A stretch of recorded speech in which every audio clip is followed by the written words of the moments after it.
நான் AirPod use பண்ணால் காது கேட்காம போயிடும், காது கேட்காம போயிடும்னு திட்டுவாங்க.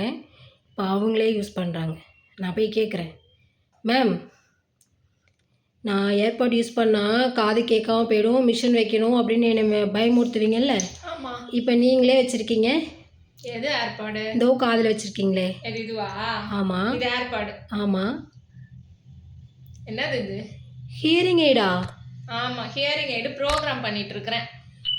பார்க்க ஏர்பாட் மாதிரியே இருந்துச்சு மேம். இதுவும் வந்து சார்ஜர் டைப்ல உள்ள ஐடிசி ஹியரிங் எய்டு இல்லைக்கா.